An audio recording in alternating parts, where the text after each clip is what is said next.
Good morning, everyone. We're going to do a sound check to make sure that we can be heard in Zoom webinar. Jake, are you able to hear us? Hi, Sam. Yes, I'm able to hear you. Okay, great. Then Chair Crandall, we are ready to begin when you are.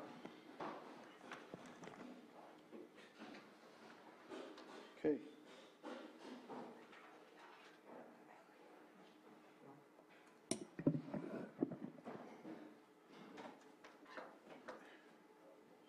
Just pulling up the Zoom and we should be ready to go.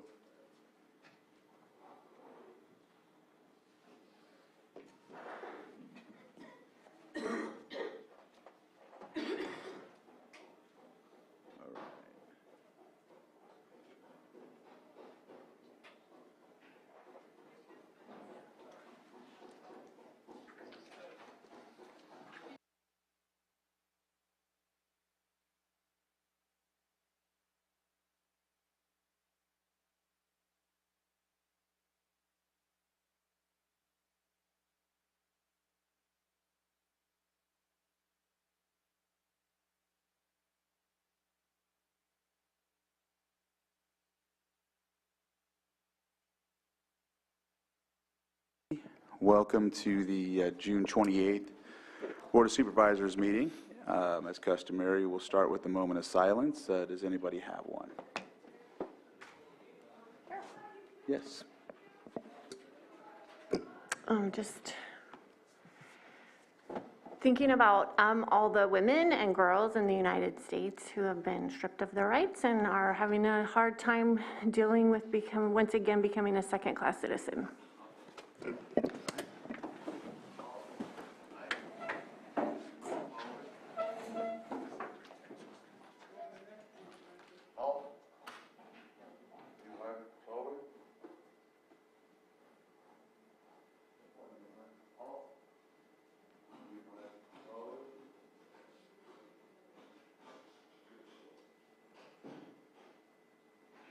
Vice Chair Scott, can you lead us in the pledge, please? Ready, begin. I pledge allegiance to the flag of the United States of America and to the republic for which it stands, one nation, under God, indivisible, with liberty and justice for all.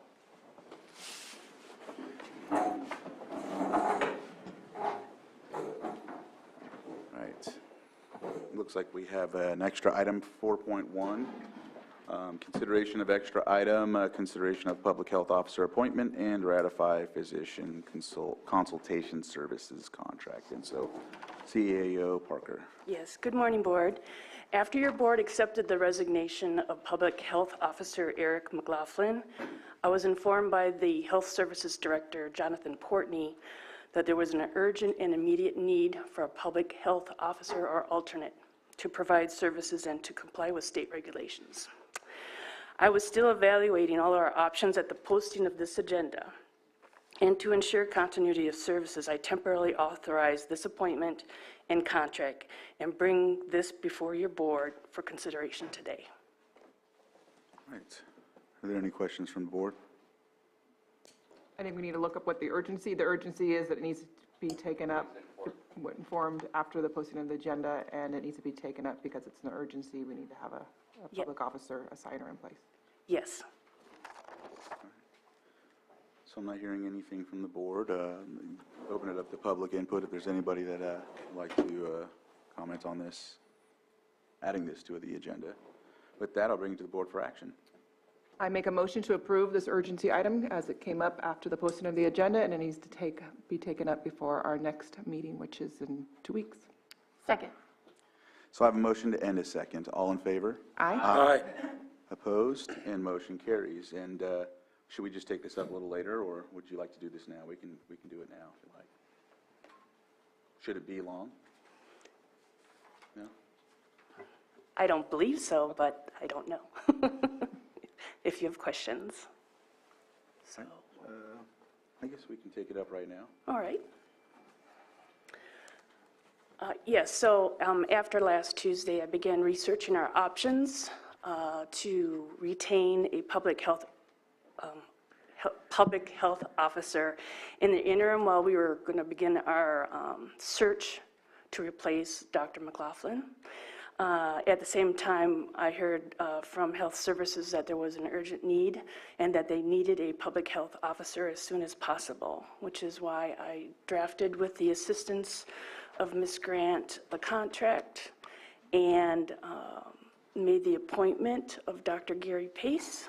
We recommend today that you do appoint Dr. Gary Pace as PHO through July 31st of 2022, and ratify the contract presented to you today. All right. Any questions from the board?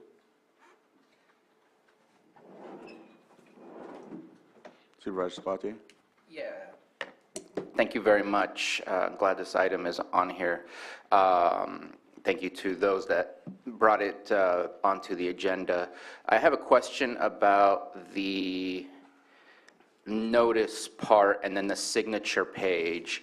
And I did not look back at any previous MOUs that we've had with other PHOs that we were in a consulting relationship rather than an employment relationship.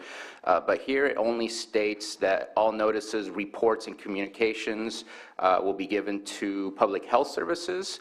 And then at the bottom, this is being signed by Public Health Services, and I feel that the PHO is under the jurisdiction of the Board of Supervisors, so I'm kind of curious if we can add at least a signature. I don't want to take away anything that's already on there, but if we can add, I think that the notices typically go to the County Administrative Office, which then provides that to the Board of Supervisors. That's typically what I see on contracts. I'm not sure. I'd love to hear what should be there, but I know that our signature, or at least the chair's signature, should be on the signature page.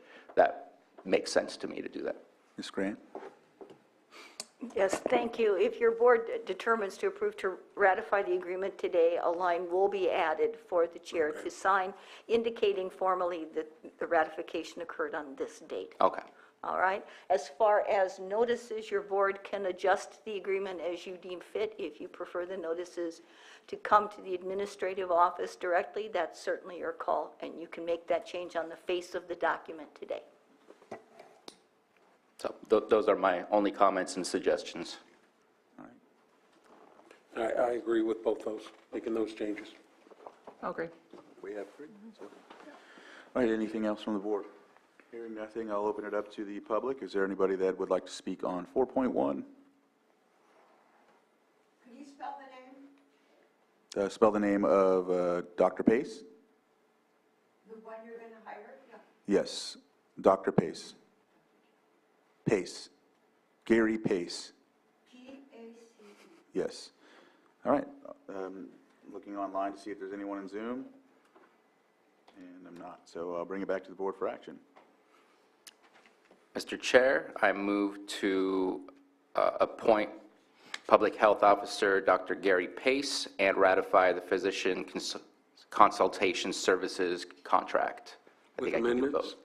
both. With amendments, thank you. Second. So I have a motion and a second. All in favor? Aye. Opposed? And motion carries. Next, we have our consent agenda, and our consent agenda is commonly items that are non-controversial. So we usually pass all of them in one motion, and if there are anyone from the board or the public that would like to pull it, we can do so and talk about it at a later time frame.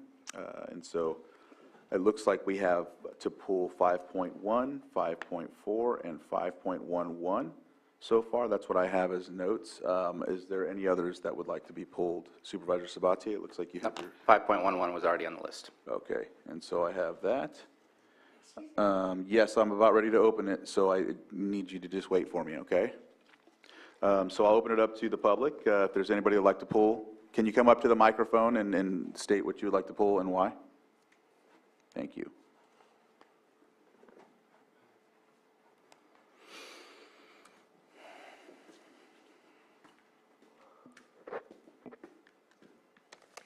I'd like to have 5.17 pulled.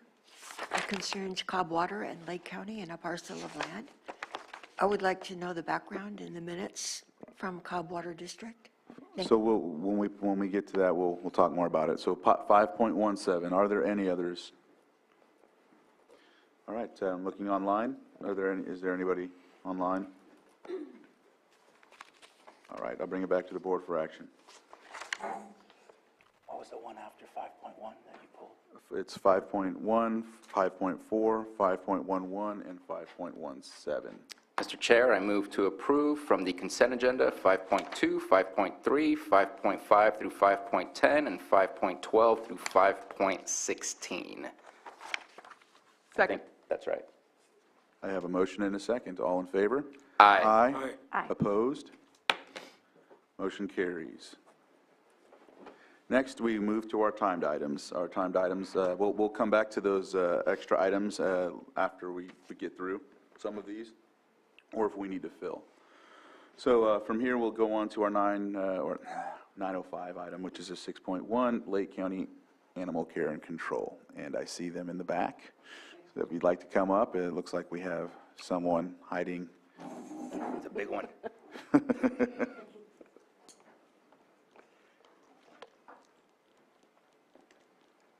Our pet of the week. Oh, cute. Good morning, everyone.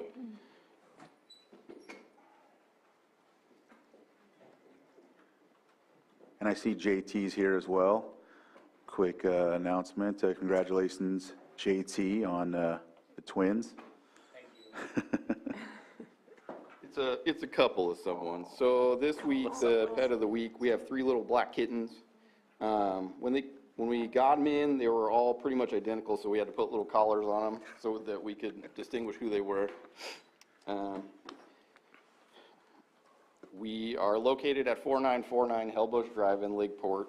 If you have any questions or would like to adopt one, our number is 263-0278.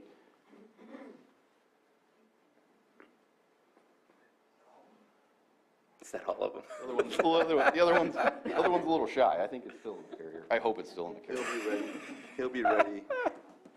Should you see anything crawling around, just let me know before I leave.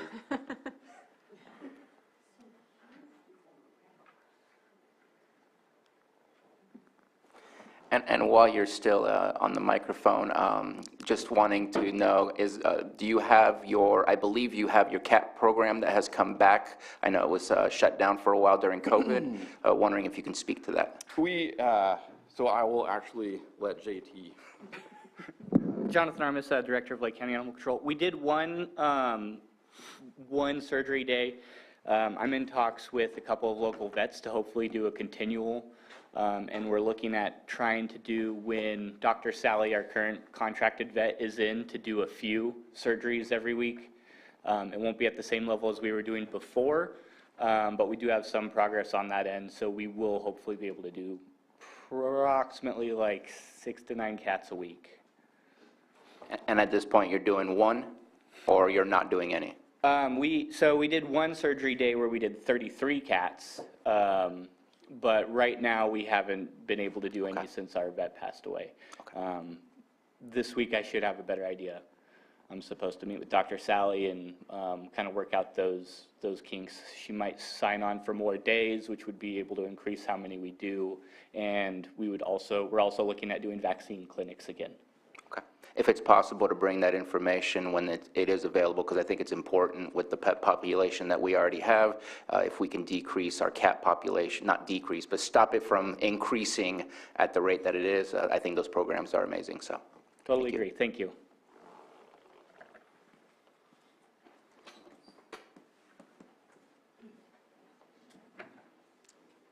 Looks like they're putting them, okay. They don't have to gather them like the other ones they brought. Yeah, I didn't put them on the ground like I Thank did you, last John. time. That was a bad choice. All right. With that, we'll move on to our next item, public input. I do have a document here that for public input for Joan Moss. Joan, if you would like to come up and talk about the possible drought disaster on Wild Rat Road? Wildcat. Oh, Wildcat, okay, sorry, looks like an R. I did that on purpose, sorry. To the supervisors, I have evidence of a false and misleading hydrology report presented by Jason Vine, PE 67800 of Realm Engineering in Redding, California, 96001. The report is part of the plan passed by the Lake County Planning Commission concerning Mombacho Mountain Organics. The project will affect my water, and that is why I complained. I filed a appeal, and I expected it to be denied. So I reported to Sheriff Martin, but we're all concerned with the drought disaster. Many county officials, including Environmental Health Specialist Craig Weatherby and Bill Fox, Lake County Water Resources Engineer, have looked and helped me and supplied their expertise. A water resources specialist from the State Department of Water Resources sent me a map of the well from my parcel. And it's the same well that the hydrologist presented in his report as the well from which the water will come to water the plants with. But the map she emailed me at my address had my address on it. 11058, my parcel number, the same parcel number that I have for a well, for my well. And I just want you to know the rest of this letter is inappropriate and opinionated, but I wanted you to have this. And on the other side of this is the well that the Department of Water Resources official sent to me. It's the same well in the document from the hydrologist report that doesn't have any name on it, but it is the same document. I'm very grateful that you listened to me. There's more than one way to get 3 minutes of information. Thank you very much. Thank you, Joan. Thank you, Joan. All right, is there any other public input? Did you fill out a form? I see you, no, not you. No, I see Greg getting up, but, okay. Yes.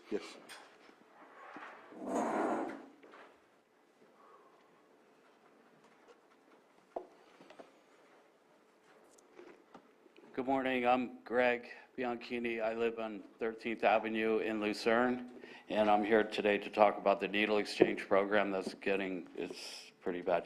Listen, I was here last week, and the Girl Scouts were here, so I didn't think it was the right thing to do to talk about needles and drugs in front of the Girl Scouts, so that's why I'm back here today. And I think this is, having this truck on this street here in the wide open, and all the kids can see this, everybody can see it, it's child endangerment. I wouldn't let the Girl Scouts walk by that truck and see that. I wouldn't even just talk about it in front of them here. Our own kids, my neighbors, parents, the elderly, we can't even use our own street that we live on. There are kids that live on this street. There's longtime residents that have been there since the 50s.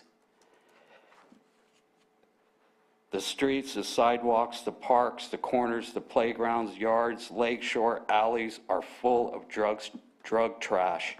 It's everywhere. It's really bad. I mean, really, really bad. It's not safe for anyone, especially the kids. This is deadly dangerous. I mean, deadly dangerous, lethal. Fentanyl, you even get any of that even on you, that's it, it's over. You're dead. And it's in our streets. No kid should ever have to see this anywhere, ever. And hopefully we could do something about this drug truck on our street. The truck is not handing out drugs. You're making it sound like they're handing out fentanyl. They're not. They're helping people.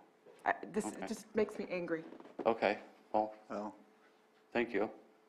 But the biggest concern is the truck. The truck is wide open. They're in the street. I never said that they were passing out drugs, but I mean, it's like a drug party every tonight. It's like a drug party at the end of our street. These people have lived there their whole lives, and this is just wrong. Hey, listen, I didn't say that they can't, I don't have anything against this program. I don't. I'd even help her, because she definitely needs help. Anita needs help. I'd just ask her just to move to a safe spot where the kids don't have to see this. That's all. And I've even tried talking to her. Listen, I got a letter in here that you need to read it. Could she just set up where the kids don't have to see this? That's all I'm asking. I'm not saying to shut down this program. I never said she's giving out drugs or anything like that. I don't even know where that came from. But anyways, it's important. These kids are our future. And right now, the age of these children, like these Girl Scouts were here, 14 years old, that is the age. They need to be safe. They don't need to see this. It just doesn't need to be seen. That's all. And it's important. So.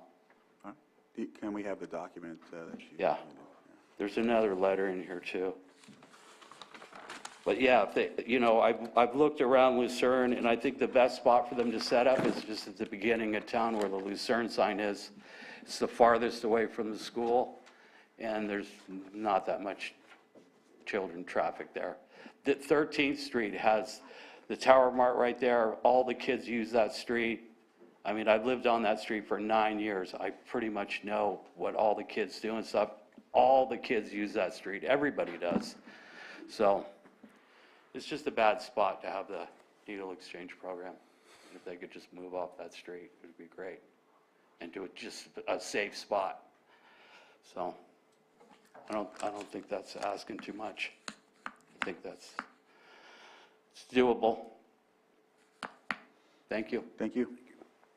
Is there any other public input? All right. I see someone on Zoom. Let's see. We have Linda. Linda, if you could unmute. You have 3 minutes.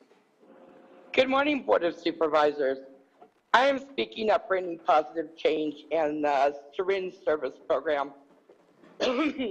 I would like to say that it's been mentioned over and over that the residents of 13th can't use their street. I think it's important to get it on the record. The truck is there 1 day a week on Tuesdays from 5 o'clock to 8 o'clock, 3-hour time span, 1 day a week. There is never, ever any paraphernalia or anything outside of the truck. That is all housed within the truck. There is always someone standing at the doorway of the truck. What is handed out outside of the truck is ID vouchers, food, keychains, socks, and a myriad of other things that help not only drug users, but the homeless in the area.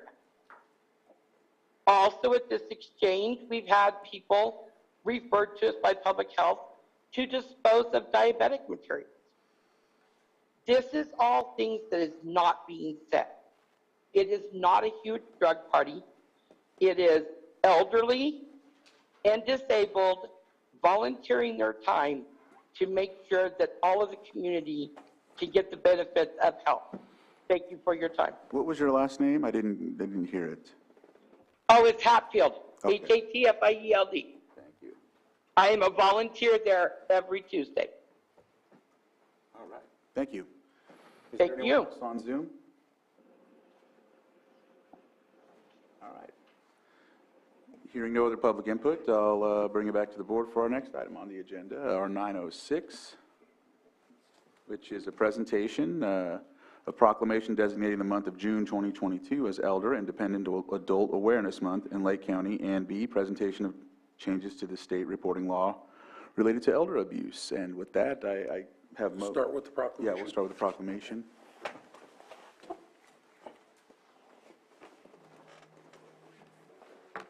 Could have everybody come up.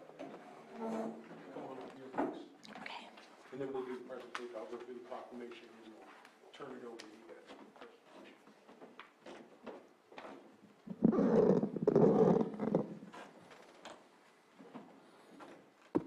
Can you hear me?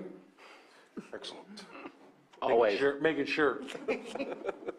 Board of Supervisors, County of Lake, State of California proclamation designating the month of June 2022 as Elder and Dependent Adult Awareness Month. Whereas the Lake County seniors and dependent adults are valued members of society, and it is our collective desire to ensure they live safely and with dignity. And whereas abuse of elders and dependent adults is a tragedy inflicted on vulnerable adults and an ever-increasing problem in today's society that crosses socioeconomic boundaries. And whereas combating the abuse of elder and dependent adults will help improve the quality of life for all citizens and will allow elder and dependent adults to continue to live as independently as possible and contribute to the vibrancy of Lake County. And whereas the Lake County is committed to raising awareness about issues facing elder and dependent adults and helping all individuals thrive in communities for as long as possible. And whereas Lake County promotes building safer communities for all of our citizens. And whereas increased awareness of issues of elder and dependent adult abuse increases the likelihood of reporting and successfully prosecuting those who abuse Lake County's vulnerable seniors and dependent adults. Now therefore be it proclaimed that the Lake County Board of Supervisors, along with the Lake County Department of Social Services, does hereby designate June 2022 as Elder and Adult Dependent Awareness Month, passed and adopted on the 28th day of June 2022, and signed by the Chair of the Board of Supervisors.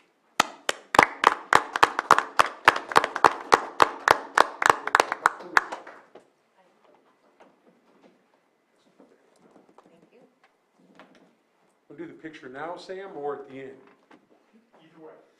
Let's get it done right now. Yes.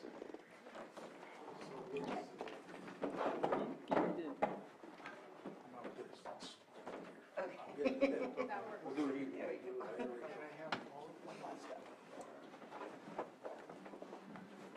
Yeah, oh, good.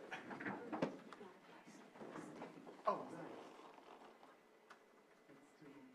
I think I'll take a picture now. Great, okay, perfect, thank you. Would you like to say anything?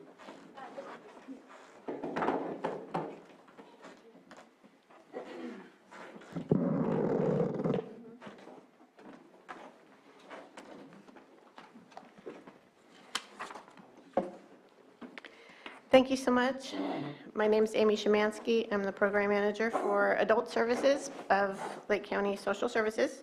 I'd like to thank the members of the board for making this proclamation on behalf of all seniors and dependent adults in Lake County. Unfortunately, elder abuse is more common than any of us would like to think about. There are several types of elder abuse, which include not just physical or emotional abuse, but sexual abuse, isolation, abandonment or neglect, financial abuse, and self-neglect.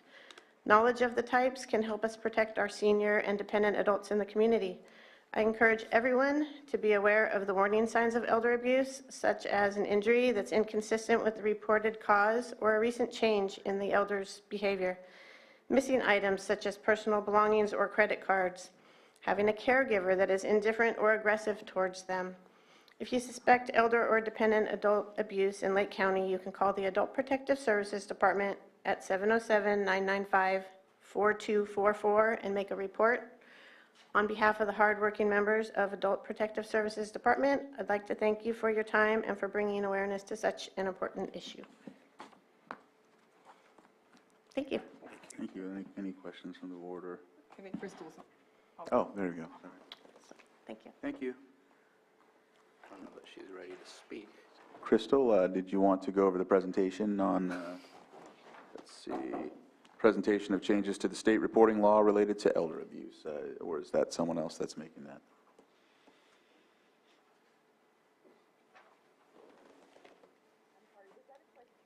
She can't hear her. Really quiet. Yeah, it does sound like there's some kind of noise and that we're just not getting it. I don't think she knows. It's really low.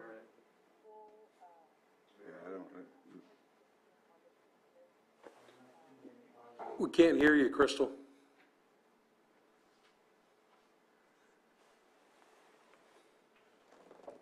Crystal, I'm not seeing activity levels on your microphone and Zoom. Okay. You might What have what about now? you got it. Perfect. Thank you. So I just want to thank the board for making this proclamation. We will come back to the board with a full presentation on the changes in the reporting law and also on, at the state level, an expansion of services to seniors. And while it's not a broad expansion, it really does mark a change in terms of focus on this really important population in the state. And so I think we can look forward to more expansion at a future time. But we'll be back to give a presentation on that. Okay. All right. Any questions? I'll say something real quick. I appreciate the proclamation and the work that we do. We are a much more elderly population.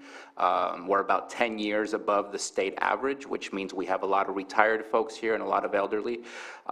They're vulnerable just the same as when we do child abuse awareness and things like that. To me, it's the exact same type of vulnerable populations that we should be protecting, and the fact that we are an elderly population based on our statistics and population data means that it's that much more important that we make sure that that we protect our seniors and our elderly from those types of abuses. So I appreciate the work done by social services and adult protective services.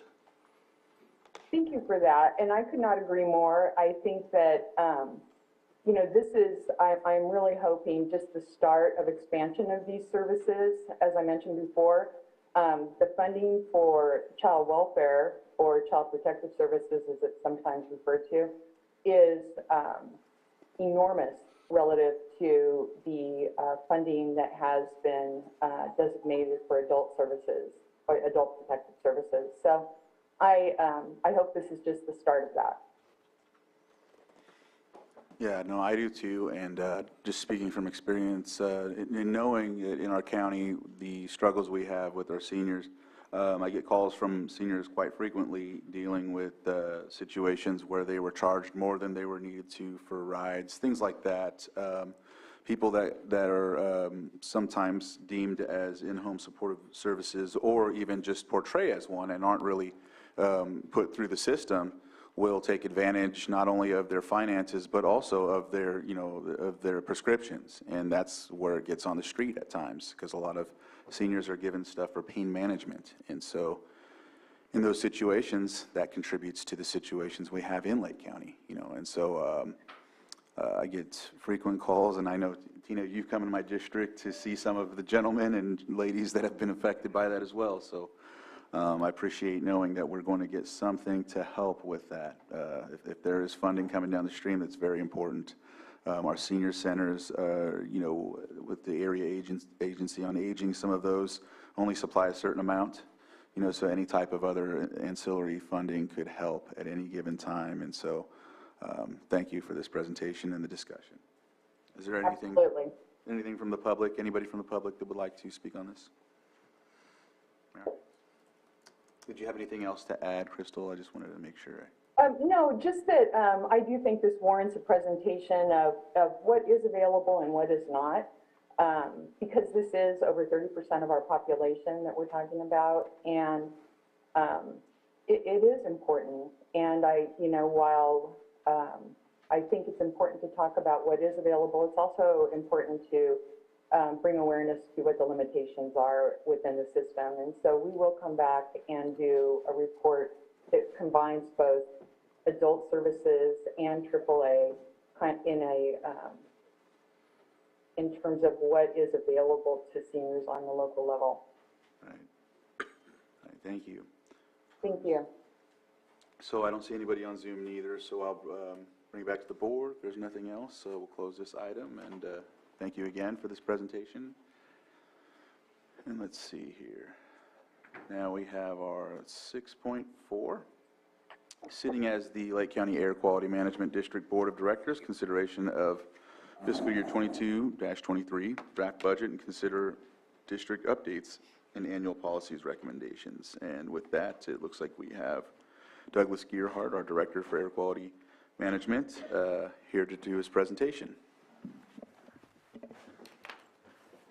Good morning. Morning. And actually, I have Elizabeth Knight's on the line on Zoom too. She's the Deputy Air Patrol Officer, just in case there's questions that she can find them a lot faster than I can. So, okay. So this hearing is to meet the requirements of Health and Safety Code, which requires us to hold a draft budget hearing and take public comment at least 2 weeks before we adopt the final budget for the district. So every year we do this, and we have to do a little presentation. We have take public comment, and then we can move forward. So so the following budget. The district's budget is relatively stable. The district, it's similar to previous years. We have some minor changes. Expenses have gone up. Revenue stayed flat. That's the main issue we're running into. But we have a lot of grant funds, which are it make it look like our budget is expanding, but there's all these grant programs that the state keeps giving us. But we don't have staffing to, it's challenging for us because of the staffing issue. And it's hard to hire staffing when grants are, they're an annual thing, and maybe annual, we're going to change that, and it's a 2-year grant now instead of a 1-year grant, and so it's not a solid funding source for us to hire staff off from. So just so you're aware that's kind of one of the issues we're dealing with. The major change for this year in expenses, of course, is related to air monitoring and staffing costs with the raises and things that occurred over the last few years. It has impacted our budget quite a bit. We're actually getting great candidates now for great applicants for positions that are open, but we have to come up with the revenue, of course, to fill those positions now. So we're now at that point. But with monitoring, we're coming up with an issue. The wildfires don't affect us for attainment status and for the community, but there are impacts to the district. We have to now upgrade monitors, and we have a lot more work that I've previously mentioned coming. Some of that is reimbursed by EPA, which is great because we wouldn't be able to do it without it, and that would, if we weren't able to have EPA's assistance on this, we would have we would be jeopardizing our attainment status because we couldn't do the monitoring that's required, just because of the cost. Now, this year we estimated a CPI close to 5%. Of course, it ended up being 7.7%. So that is helping us a little bit. The new salary scale, of course, is affecting our expenditures. The equipment costs are constantly going up. Everything we do is going up, but our revenue is only going up by CPI. So we're looking into those issues at the moment to ensure that we have a path forward. So the quick, in summary, district revenue is stable, expenditures continue to increase and have significantly outpaced the CPI, and we're reviewing a fee rule update, and we'll be proposing that hopefully in the next few months. So just staffing is our challenge at the moment. So that's the first part for the budget, and then we have some awareness items or some guidance and awareness items for you after that. So I don't know if you want me to go through those first or if you want to talk budget first. Budget first, or the awareness items, whatever you decide. Okay. Well, I can just go through the topics. So this is our action item requests. This we do every year, just as a continuation of the general policy direction of the board. That so what we're working on, and we have the guidance to continue working on it. So first, we always every year we request that the board continue to be opposed to state subvention cuts and support the district seeking additional funding to support the additional workload placed on the district by the state or EPA. If we don't continue to look for funding, then of course that has to come out of permitted sources. So, and we would rather get that money from the people that are requiring the work. So, second, we request that the board continue to support the district staff to Support the district staff actively participating in the CAPCOA Board of Directors to represent the needs and interests of Lake County related to air quality programs, regulations, and benefits. So that meeting with state legislators and everything, we need to be there because we're different than the rest of the state, being the only full attainment district air basin. We get left behind a lot, so if we're not there, they don't think about us.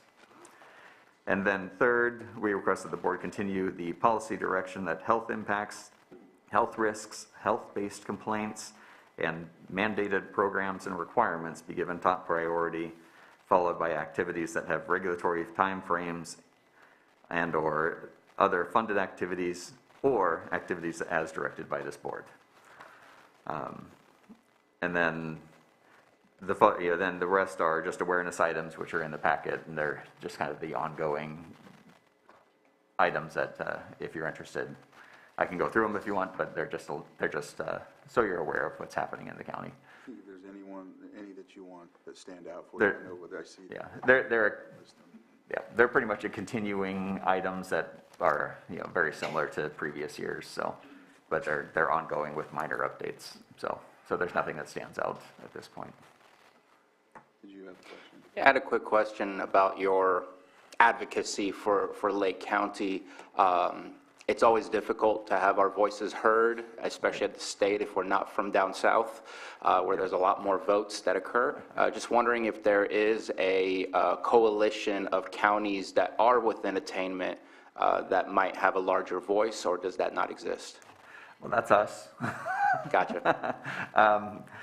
We do have more attainment counties that are coming in, but they have an issue of where all of the benefits that we've been denied because we've been attainment for 25 years almost, they have because they were able to adopt those programs and implement fees and funding and things through the years, and now they're coming into attainment. So there's certain laws that were changed to allow those attainment districts, like the vehicle fees, they can keep the vehicle fees. They changed the law to say, take out the attainment. We were precluded as attainment from implementing vehicle fees for many, many years. They took that out because they were afraid that some of those districts that come into attainment would then have the challenge, the legal challenges of whether they could keep vehicle fees or not. So there's no way for us to implement them because it's very challenging with the Prop 26 requirements and all the other issues that go into effect, but the ones that have it get to keep it because the law was changed to benefit them.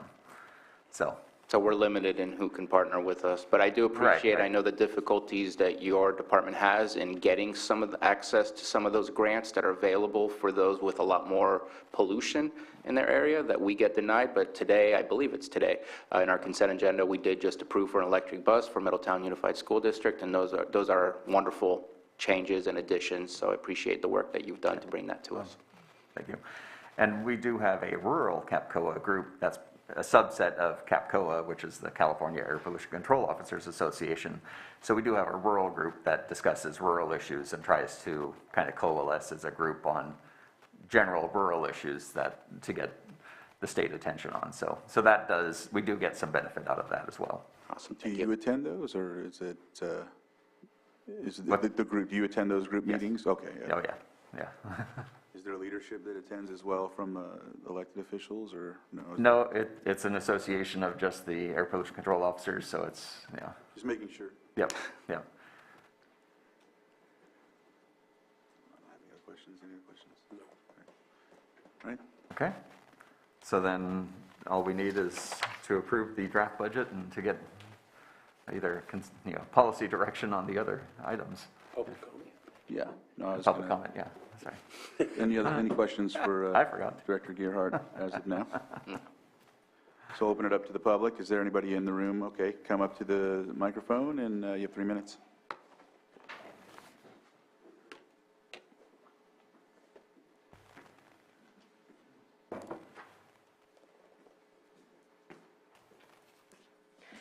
I was wondering if Mr. Gerhardt could explain to the public how we're different from all the other places in California because of our identity as a basin, what that means about the air. The basin, okay? Thank you. Okay. Yep. An air, well, I'll go into what an air district is. An air district is a entity that's created by the state. In rural counties, it is basically the county is the air district, but there are some air districts which are consolidated, multiple counties, like the Bay Area has, I think, 9 counties. South Coast, I don't even know how many counties they have as part of their air basin, or air district.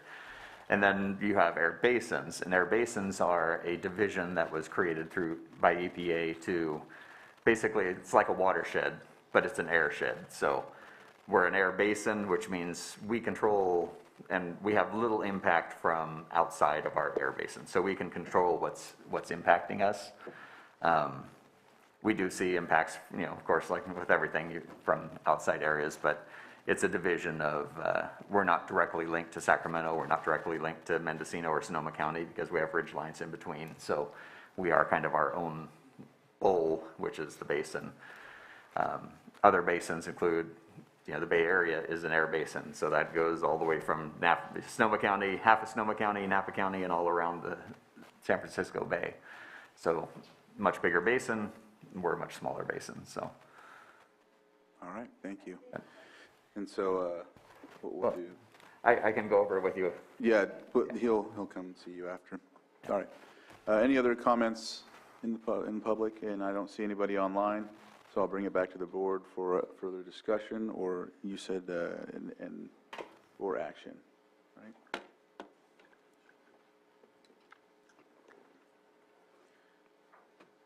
Do we need to approve the recommendations too? I think so. Is that what I think you were asking for those? Yeah, either, just general direction from the board or. So I move to approve the proposed fiscal year 22-23 draft budget and also approve of the recommendations from the updates and annual policies. Second. All right, so all 4 can be passed with that motion, Ms. Grant? Yes, the only thing you might want to add is reference to the staff memo as outlined in the staff memo, those recommendations, just Amended by with what was stated by county council. All right, so I have a motion and a second. All in favor? Aye. Aye. Opposed? Motion carries. Thank you, Mr. Gearhart. Great, thank you very much. For your work and your presentation. So we'll, let's see here. Looks like we have covered our timed items. Let's entertain a short break, and then we'll come back and see where we go from there. I'm going to see CAO Parker would like to go with next, or we'll figure that one out. So we'll take a 5-minute break. Well, we'll be back at 9:55. How about that? That's perfect.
All right, we're back from our break.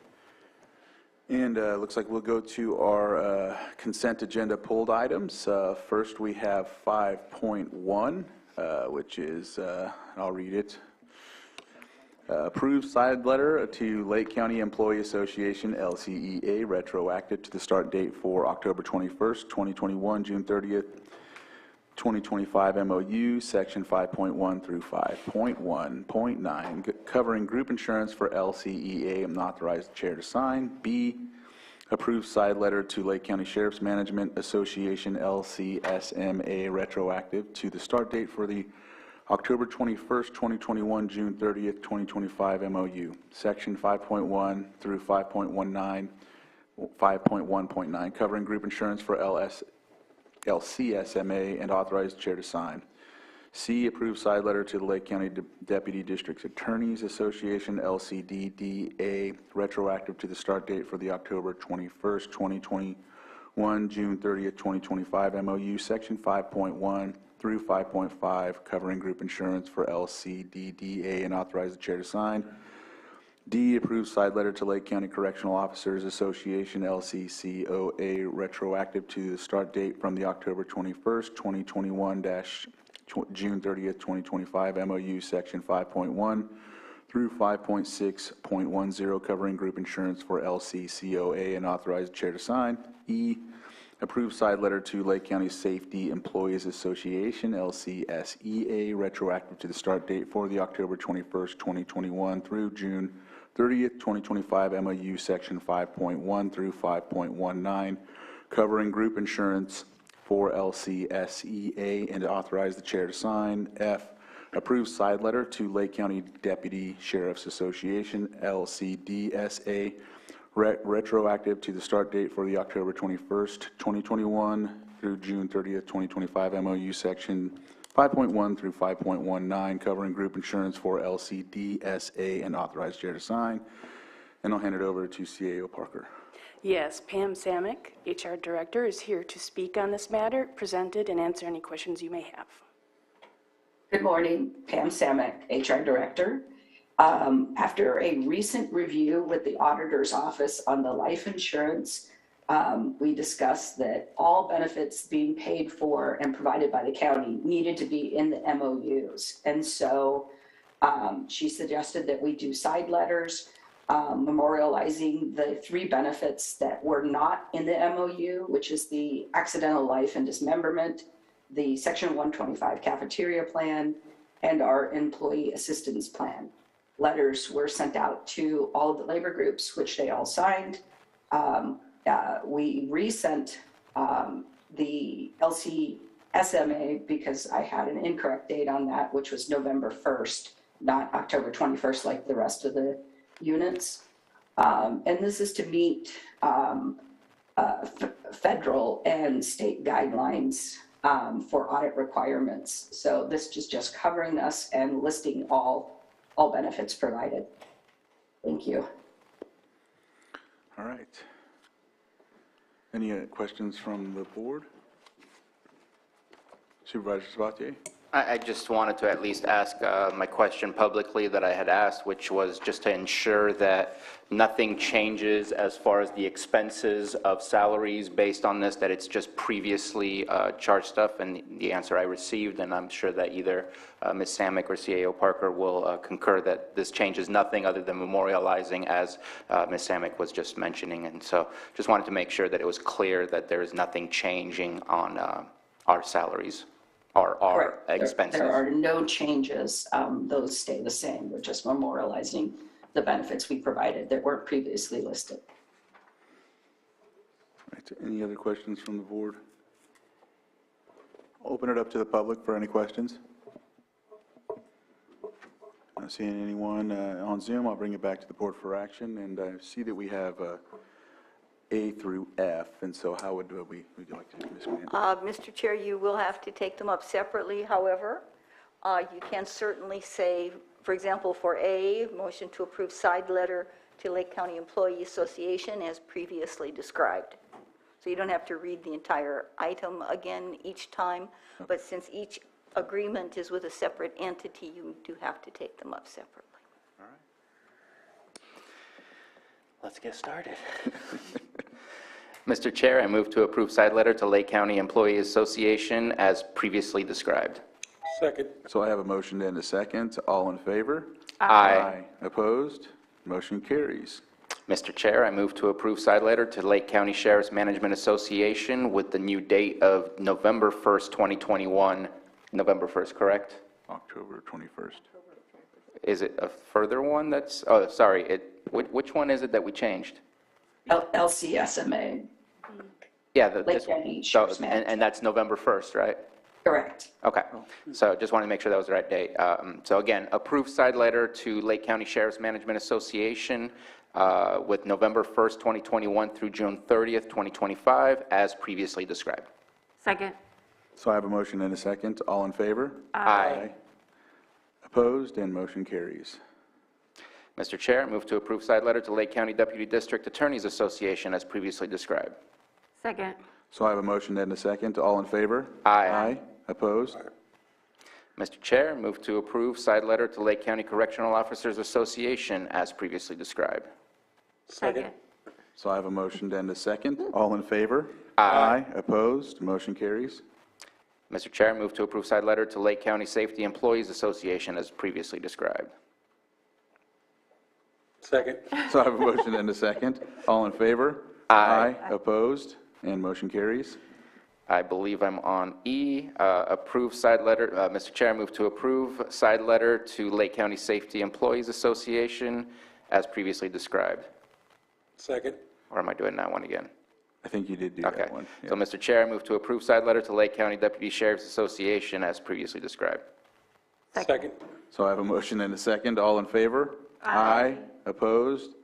And motion carries. And that, I think, concludes all of them. So thank you for that. We'll close item 5.1 and move on to 5.4, which is approved grant agreement between Lake County Animal Care and Control and Best Friends Animal Society in the amount of $10,000, and authorize the Animal Care and Control Director to sign, and B, adopt resolution to appropriate unanticipated revenue in Budget Unit 2811. And so with that, I see we have JT in the room, so we'll go ahead and let him take the floor.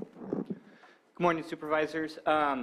So Best Friends Animal Society is a national group that awarded us a grant to help with our community cat program and handling feral cats in a more humane manner.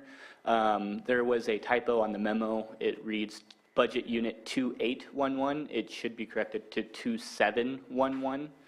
It was just a mistake on my part, and I'm here to answer any questions you may have. 2711, you said? Correct. Okay. All right. Any questions for Director Armis? Hearing none, I'll open it up to the public for any questions. And then hearing nothing, I'll bring it back to the board for action. Mr. Chair, I move to approve the grant agreement between Lake County Animal Care and Control and Best Friends Animal Society in the amount of $10,000, and authorize the Animal Care and Control Director to sign. Second. So I have a motion and a second. All in favor? Aye. Opposed? Motion carries. And then B, I will offer the resolution resolution has been offered. With the amendment 2711? with the amendment 2711. Good catch.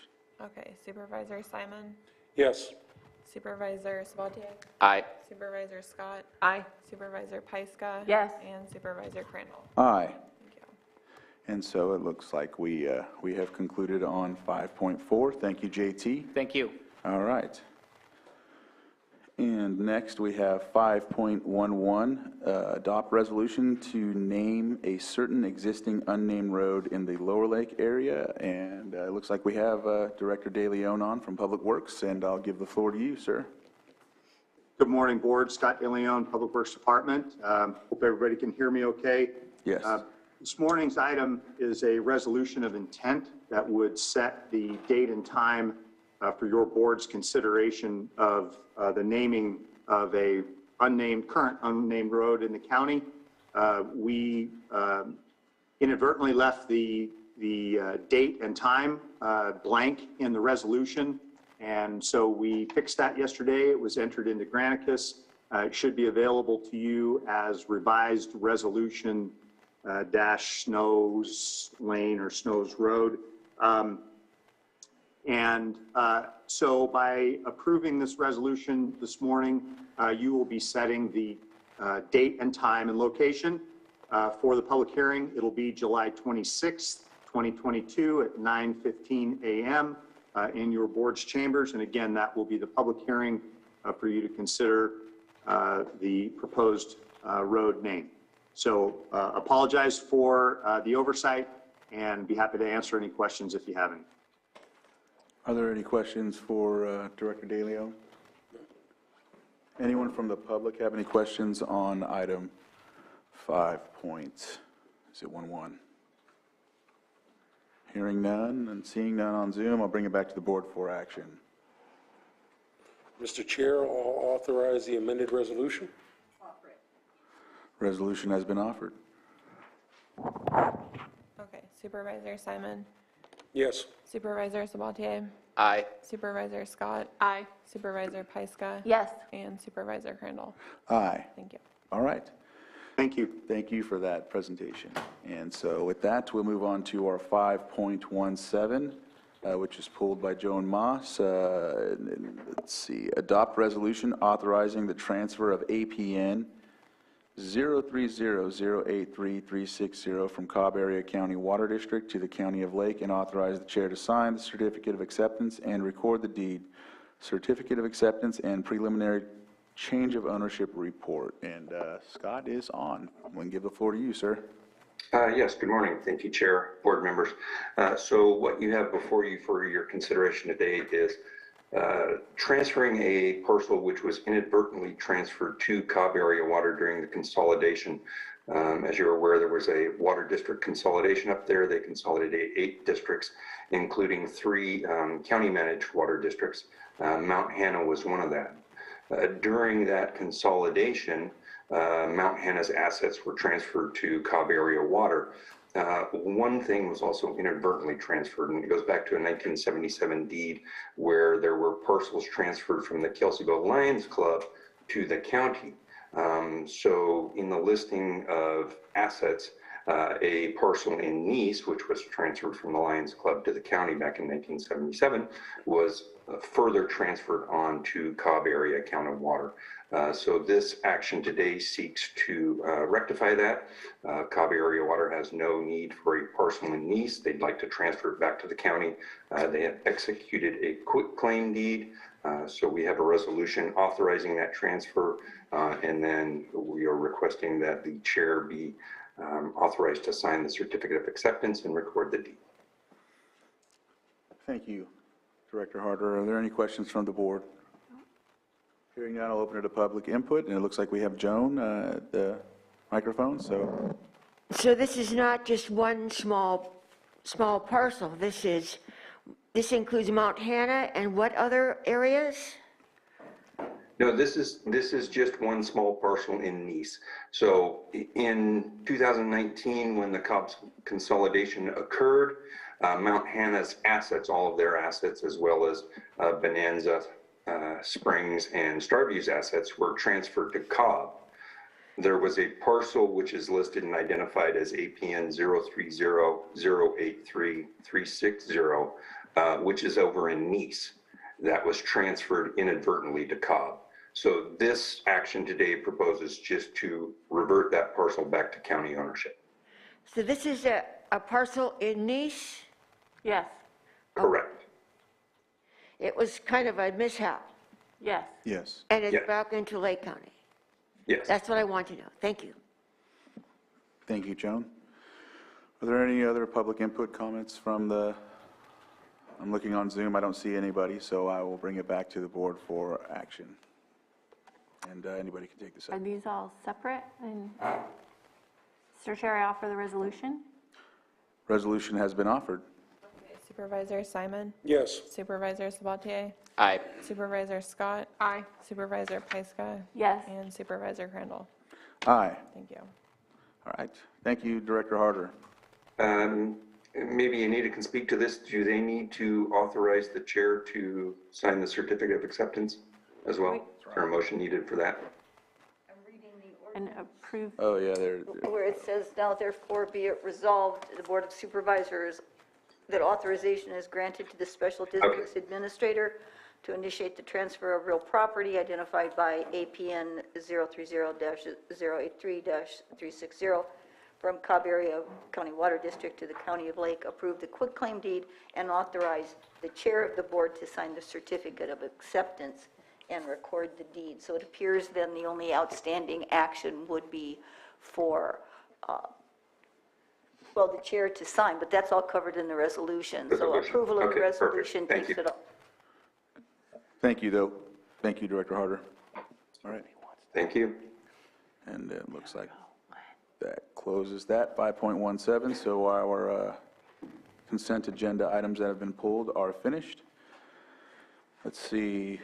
I'll start with 7.2.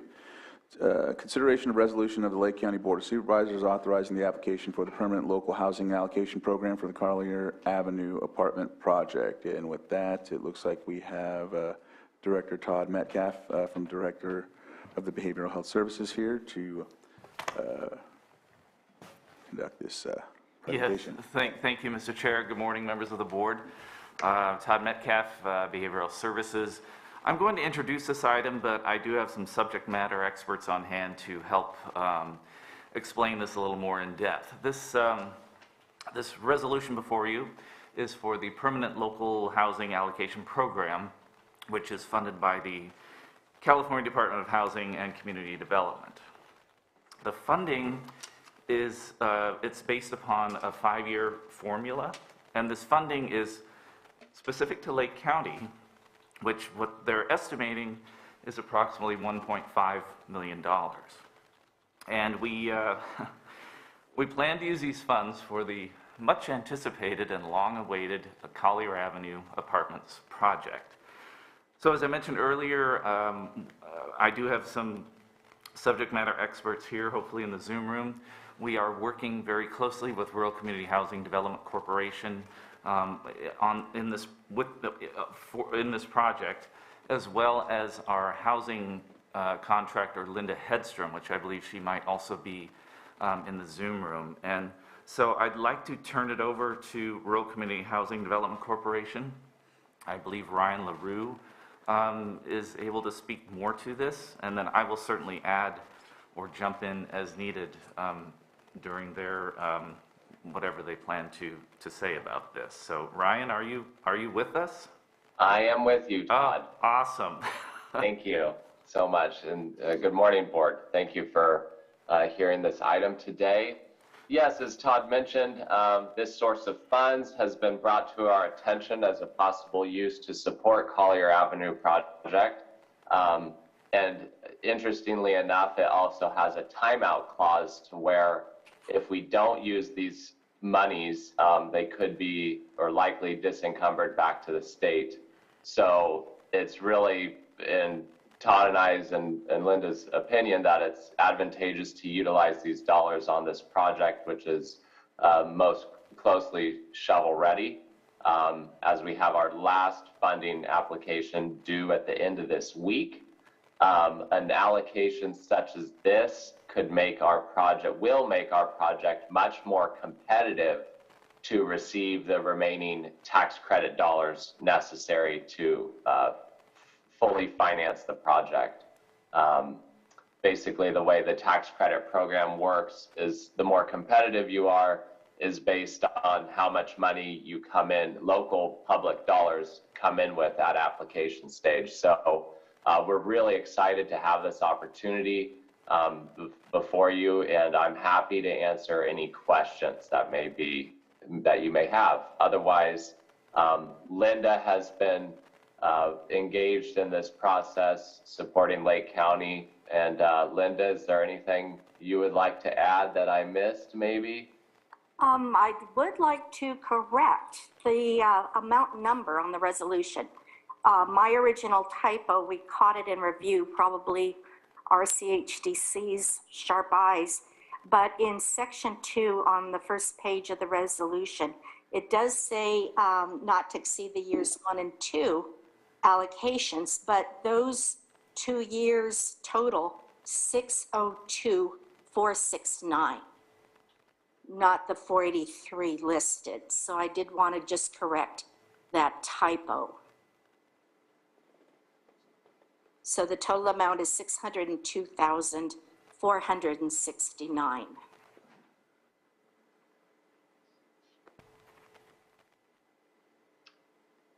Okay, thank you, Linda. Thank you. Is there anything else you'd like to add, Linda? Just a reminder, the board probably remembers the No Place Like Home funding that it considered a couple of years ago, and that housing plan discussed the county pursuing not just the use of No Place Like Home, but additional funding sources that came their way, and this is one of those funding sources. This is something, this PLHA fund was, has been advocated for, 30 or 40 years among affordable housing proponents in the state. And we finally got that adopted just a handful of years ago. So this is the fruits of our labor and just the county's continuing pursuit of funding towards the Collier Avenue project. Thank you. Is there anyone else, Todd, you would like to? No, unless, I mean, if the board has any questions, we'll do our best to answer them. So yeah, I have a couple questions. So I'll just go to them briefly. And I'm just, because I remember this, we've talked about it multiple times, you know, when it comes to it, and I'm glad that we're coming forward with some more funding. I know that nothing is worse than giving funding back, and that's what I'm hoping that we don't do in the long run. And so that's why I'm asking a couple of questions. Don't want to belabor or, you know, make any situation that seems like I'm trying to not, you know, go through with it. I just want to ask these and make sure these measures are in place. So for example, I know that with this project, when it comes forward, who determines, because I know there's a 49% of the amount of people that will be staying in this project area will be 49% considered mentally ill. Who determines that and at what level? And I don't know if either person can answer that or. I believe the funding speaks to that, but in addition to serving folks that are experiencing mental illness, we're also working with River Coast Regional Center. They are going to have clients housed there as well as low-income folks. But Ryan, you might be able to add more to that. Yeah, thank you, Todd. Good question. So the determining entity would be Lake County Behavioral Health, would be referring their clients to this housing community. So that's the key equation here, is that they're already clients of the county who would be referred to RCHDC as the property management agent, and then we would vet them based on income eligibility criteria. And yeah, I think that answered the question. But similar to our Bevins Court complex here in Lakeport, Okay. it would work That makes sense. the same way. The Bevins Court, yeah. Okay. And then, so there'll be some folks determined to stay there under that condition, and then there's also the families that will be considered low income. Are they going to live like amongst each other, or how's that, or is that further down the development phase? And Ryan, I hate to keep leaning on you. No, I'm trying to remember what the blueprint looked like. That's what I'm here for, Todd. It's considered inclusionary housing, to where we don't put, you know, a certain population at one end of the community and certain population in the other. So it is integrated inclusionary housing under the federal Housing First model. So that's yeah, there'll be 20 units for Todd's clients and 10 units for the regional center clients, and then 9 units for just general low income with no specific special needs designation. That's not saying it's not available to special needs tenants. They're just not targeted as such or restricted by the funding sources as such.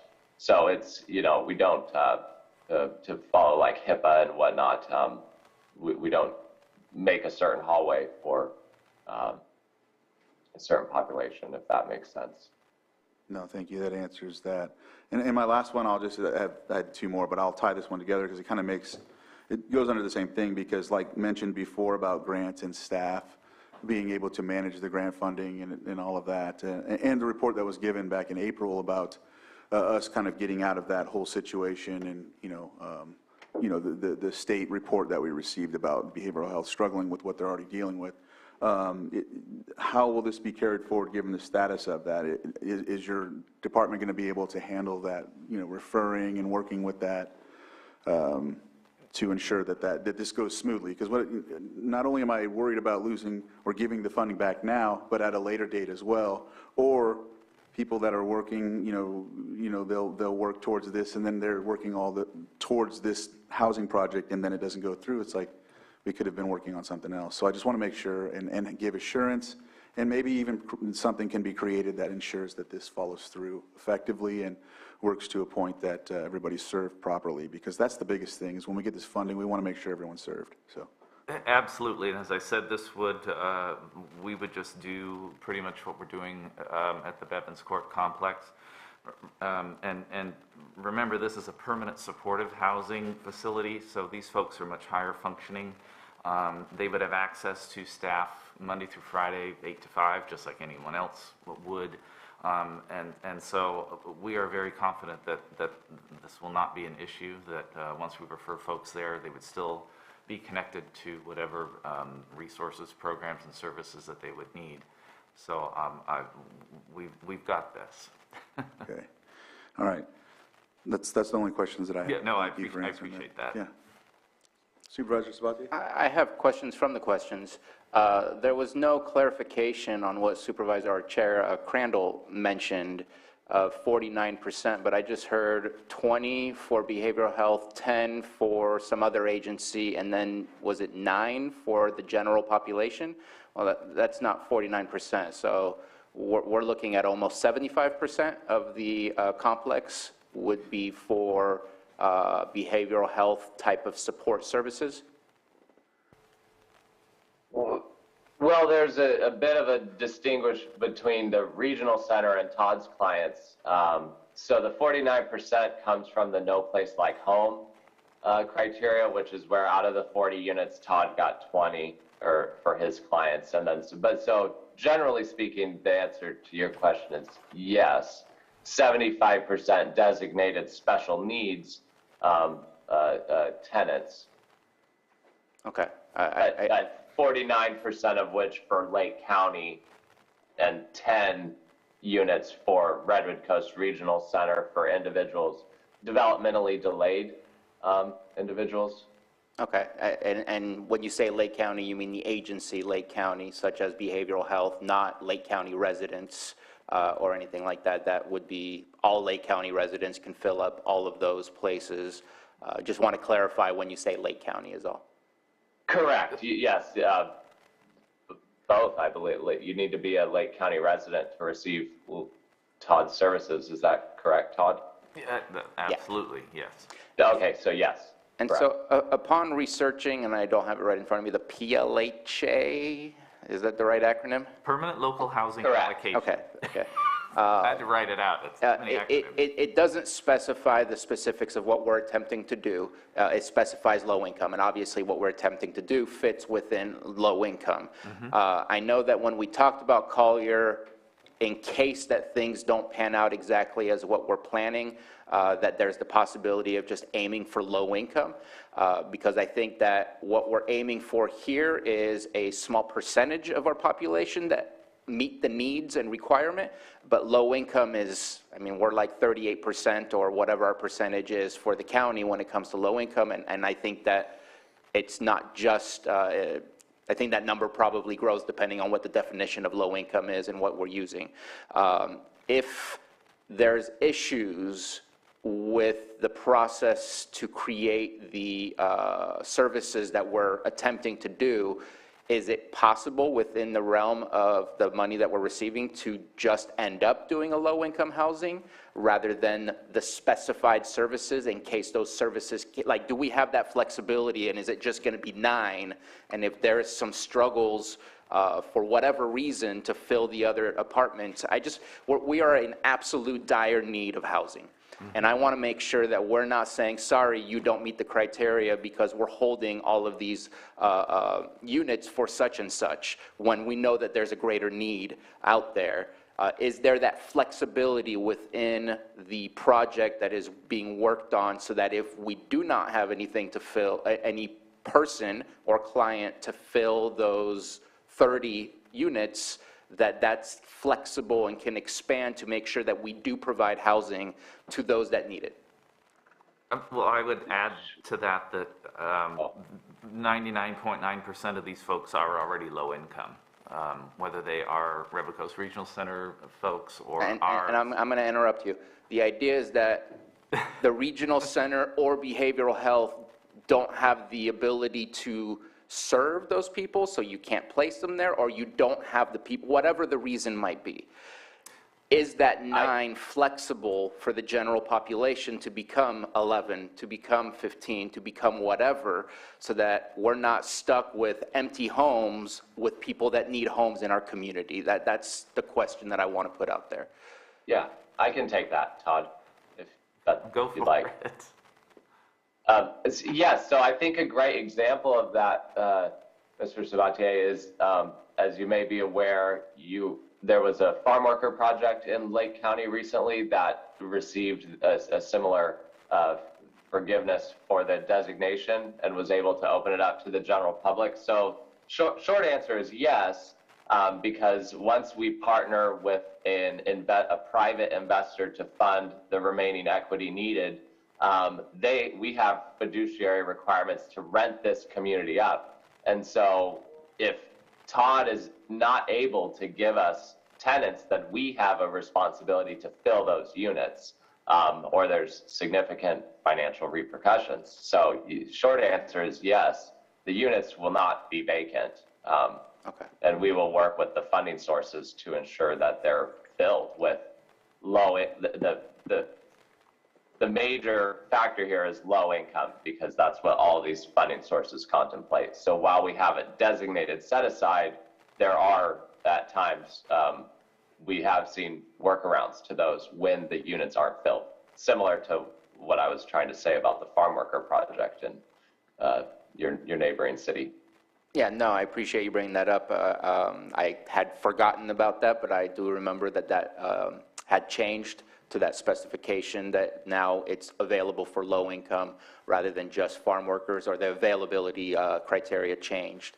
So I appreciate that. And again, my questions are specifically because of the housing crisis for everybody. I mean, even our staff here who are not low income, I guess depending on where you are in the position, they're all struggling when they move here to take a job to find housing. So I just wanted to make sure we weren't going to have that lack of flexibility. That's the most important part to me. I also appreciate that we're not losing any of the previous year's worth of money, because this is after the year 3. At that point, the PLHA money will not continue to fund this. It will be available for us for other purposes. Because that seems to be an annual thing. I believe it's after year 5, but Linda, Yeah, maybe I missed. It's after year 5, correct? It is a 5-year program, but each year we're allocated a certain amount. By the end of this calendar year, if we don't apply to use for a specific project, years 1 and 2, which is that $602,000 total, we lose that. The year 3 allocation should be out any minute. And then years 4 and 5 are anticipated, following. Those years 3, 4, and 5 are going to total another $848,000 approximately to be used in the future. But these are the years 1 and 2 that we're requesting for Collier Avenue that have to be used by the end of this calendar year. Use it or lose it. Yeah. So I think to clarify, Mr. Savati, the answer to your yes, the remaining years will be eligible for another use. Awesome. And I think that you've answered my question, that there's flexibility just in case it doesn't go as panned out, which creates housing for the general purpose of creating housing, and that eventually those funds don't continue to fund this project in any other way. It would now become available after year 5 for further projects, which we need, and I hope at that point we've developed a housing strategy plan to be able to know what our next project will be way before then. So I appreciate it. Those are my questions. And if I may just go back to Supervisor Sabatier, when you have concerns that perhaps these units may not be filled. If you may recall, last week I gave a presentation about CalAIM, California Advancing and Innovating Medi-Cal, which is going to expand and sort of loosen up Medi-Cal eligibility. So we're going to see even a larger influx of folks that will qualify for our programs and services. So I'm very confident that I doubt that there's ever going to be a vacancy in this complex once it is built. If anything, there's going to be a waiting list. So I'm not too concerned about it, but I'm glad you brought it up because it's good to know that there is flexibility. And my concern is your vacancies. I know that it's continuously difficult to fill in some of those positions. Yes. And who knows what the future holds. Hopefully it's positive. I remain hopeful, but just to prepare for the worst, I'm content with the response that I received. Yes, you'll hear about that later. Vice Chair Scott. Just going back on the question of flexibility, I'm a little concerned that what would that flexibility look like? What's that time frame? Because I believe there will be a waiting list to be able to get into these apartments, people that qualify for it. Would people that are living at Hope Center, because I know the comment's been that you may not have enough staffing to be able to take care of it, to be able to get these people, but Hope Center clients would be eligible, correct, to be able to move into these apartments? Yes, and that's what I've mentioned before, that this is kind of like that missing piece of the puzzle, that, Hope Center is transitional housing, which means we have to get these folks ready for, a more permanent housing situation. So this would be that. So it's partner agencies, too, that are working with behavioral health? Absolutely. So it's not just your people placing? Yes, as long as they're eligible and qualify for our programs and services, they're in. Okay. And then do we have a waiting list for Bevins right now? I believe we do. It's a short one, but I believe so, yes. Okay. Well, I'm really excited about this program. We definitely need this. Thank you. It is a piece that's missing from Hope Center, having that permanent housing structure in place. So I'm excited to see this move forward. Thank you. Thank you, Supervisor Scott. Any other questions? No? All right. Yeah, just the last comment. Obviously, going for our formulated allocations that are there, good job on that. But, also in the memo, HCD has a lot of funds, for the competitive side of it too. And hopefully we can look at all options there. I know they have a bunch of programs running right now for housing. There's a lot of money out there, and the competitive ones, I think Lake County, we're starting to be competitive. We have a project, so making sure that if there are any other dollars out there that we're at least asking for them now. We may not get it this year, but over the next few years, I think it's going to continue that way through the budget, through the state. So let's continue on the path that we're on. So I completely support this project. Thank you, Supervisor Simon. And rest assured, Linda Hedstrom, with whom we contract to help us with this housing stuff, she's always sending stuff our way. So we've got our eyes on this stuff, as does the Housing Continuum of Care. All right. Supervisor Sabatier. And just a quick question. We don't need to do this under the jurisdiction of the Housing Authority? We do this as Board of Supervisors? Correct, if that was for me, Or I don't know, but anybody that, I'm looking Yes. at Ms. Grant, just to make sure. I'm assuming that it's going under the county because of the type of funding, but, yeah. Correct. That's it. Yeah, and that's how the resolution is worded. Right, that assumes the resolution's correct, but I'm assuming it's because of the type of funding, Yes. and that's why it's going under the county. Mr. LaRue's nodding, as is Linda Hedstrom, so I must be right. Yay. All right, so with that, it looks like, do we have anybody in the chambers with public comment? I see a hand up in Zoom, and so Betsy Kahn, if you would like to unmute, and we'll start at 3 minutes. Thank you, Mr. Chair, and thank you, Linda and Ryan.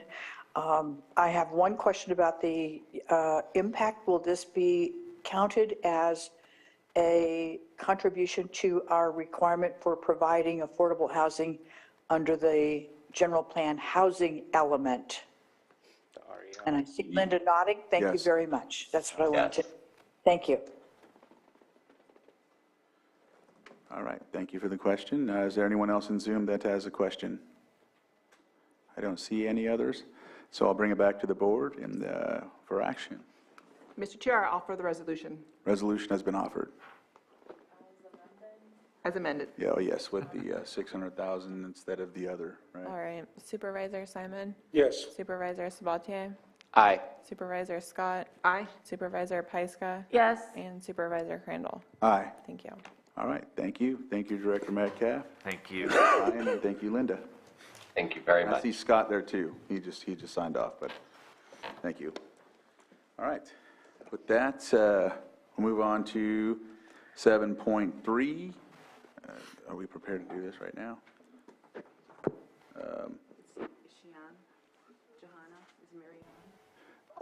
I'll go ahead and move on to 7.4, consideration of proposed findings of fact and decision in the appeal of We Grow LLC AB 22-01, and Anita Grant, County Council, will have the floor.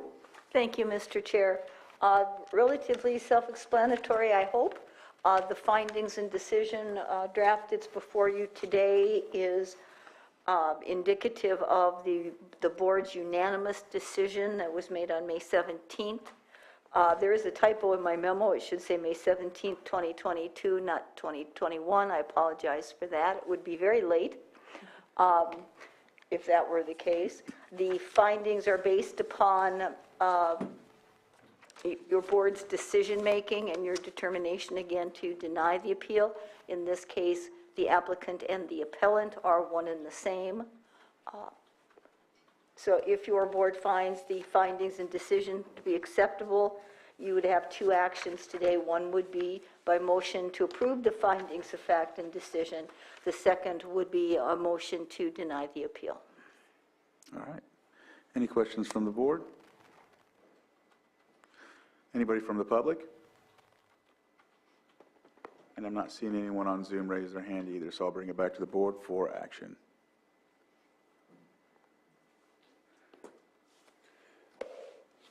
Two motions, correct? Mr. Chair, I move to approve the findings of fact and decision and authorize the chair to sign. Second. So I have a motion to and a second. All in favor signify by saying aye. Aye. Aye. Opposed? And motion carries. Mr. Chair, I move to deny the appeal. Second. So I have a motion and a second. All in favor? Aye. Opposed? Motion carries. All right, with that, we'll close this item, which is 7.4, and move on to 7.5, which is consideration of resolution authorizing the Public Services Director to execute documents with the California Department of Transportation for the Clean California Local Grant Program. And it looks like we have Lars Ewing, our Public Services Director, here to report on this and present this item. Okay, good morning, Board. Earlier this year, Lake County Public Services applied for a grant program through Caltrans for a new state program. It was the Clean California Initiative, specifically under that program, the local grant program. So we applied for a project that was essentially at 15 county parks. There's also a non-infrastructure part of that, which is a marketing campaign and an education outreach to local schools. But the main part of the project is improvements to a variety of county parks. Those parks were selected because they resulted in no local match for the county. So this is a $1.3 million grant, no local match. And in order to continue, we need a resolution authorizing me to execute certain documents that are spelled out in the resolution. But I thought it was important to come here. Typically, something like this might be on consent, but I wanted to celebrate the fact that the folks in public services, successfully finally got a parks grant. There have been a number of grants that we have pursued through, not through Caltrans, but through state parks. And those are exceptionally competitive, and so this was an opportunity in a roundabout way. We're looking at litter abatement, litter cleanup, but it also includes a beautification initiative. So we took the opportunity to go after it, and we were successful. So I appreciate the staff that I work with, have the honor of working with, and I wanted to thank them right now. But happy to answer any questions on the resolution. Thank you, Lars. Any questions from the board? No, just awesome. Congratulations. Yeah, I'm glad you put it on here so we can hear about it, because I agree. I know that there was one you did over in Nice, and you tried, and we couldn't get that. So I know you guys put in for a lot of different grants, and it's competitive. You know, It is. So, yeah, it's sometimes we'll see other cities get it instead of us, and it's like, so. Let's see. We have anybody from public that wants to comment on this? Nope. I'll bring it back to the board for action. I'll offer the resolution. Resolution has been offered. Supervisor Simon? Yes. Supervisor Sabatier? Aye. Supervisor Scott? Aye. Supervisor Pyska? Yes. And Supervisor Crandall? Aye. Thank you. All right. Thank you, Lars. Thank you. Good job, Public Services. Good job. All right, so go back to our 7-point, let's see. 7.3, we're ready? All right, so We're ready. why don't we work on ensuring that we log in the, what is it? Who's the? Not in attendees or on our panel. Okay, so let's do calendars while we're waiting for that. And so we'll start with calendars, and I'll offer who would like to start. I'll go ahead and start. Mine's very fast. Go ahead. Going to try to meet with a couple department heads later this afternoon to finish off a conversation regarding the database software that I was creating that I demonstrated for you guys. Having a conversation, similar conversation with our Ag Commissioner and our CDD department tomorrow morning. Looks like I will be attending at the Robinson Rancheria Council meeting. And that is what I have. And then I am off until July 11th, and will be preparing in my inbound trip back home to be back here on July 12th. A little saddened that I won't be here to celebrate the 4th of July with the community I serve, but that's the timeline of when I will be taking my break today, or this year. All right. That's it. Supervisor Pyska? Well, I do want to report we had fantastic workshops last Thursday and Friday at the Lutheran Castle with stakeholders from all over the county, and we did really amazing, intensive work. And I just want to let you know that if you have constituents or people in your area that are interested in this kind of work, just reach out to Supervisor Simon and myself. We're building this collaborative that supports and empowers everybody in our county to do this really important work. So we're just use us as resources. We can point you in the right direction and help you get started with anything that anybody would like to do. So that was really amazing work, and continuing that work forward. And I'm going to be taking some time off too with my family. I will be at the Buckingham annual meeting on the 9th. And then on the 11th, I'm meeting with CAO, and back here on the 12th. All right. Supervisor Simon? Additional report that did have the Benefits Committee meeting yesterday. We have it once a year. I know all the folks were on there. I know there's some stuff that we went over, always looking at, how we move through the next couple of years, obviously 1 year at a time. And, I know Pam Samick was on there and everyone else, but just looking at how we move forward, always trying to anticipate, as we know everything, insurance is always, you're waiting to see what's going to happen, whether it's medical, dental, vision, each year. So I think that we're making good headway and moving in the right direction, but always looking to anticipate any increases in the future. And, I know Pam will bring those things to the board if needed. So attended that meeting yesterday. We'll finish up today. We'll be here over the next couple of weeks. I have constituent meetings tomorrow, preparing for our July 12th meeting, but basically, I don't know if the weekly planning meetings, I know they're going off and on. Jessica, do we have one this week? For the home I got it on hardening? the calendar for the home hardening. I always have it on there, I guess, so. Yeah, it's on. Yep, so have that on the calendar on Friday. Obviously, the holiday on Monday, so Susan, we won't meet on that. We can meet Friday. Oh, Susan's not here. That's all right. And then following week, kind of the same. We don't have a meeting. We'll just spend the time working with constituents. I have a few issues in my area that been working on, and hopefully we'll have some agenda items on the 12th, at least one, with the help of a constituent in our area. So a lot of different things going on. Obviously, I just want to thank, all of our local fire departments, CAL FIRE, everything. There's a lot of small incidents that are happening around, but just the, being prepared, the pre-positioned teams, having the equipment we need to get on these things early is so important. We're going to have a dry spell here for a while, and it's only going to get drier throughout the year. So just want to thank them for all their hard work, that they really go after these things. And, we talked about it, witnessed it already. Last year, myself and Supervisor Pyska watched the big Black Hawk or whatever come in last year that kind of doubled the capacity on our airdrops. Went from 500 gallons to 1,000 gallons. Which makes a big time difference when that thing gets up in the air and really gets out there. Helps our boots on the ground get on these things a little quicker. So, keeping our fingers crossed as we move forward.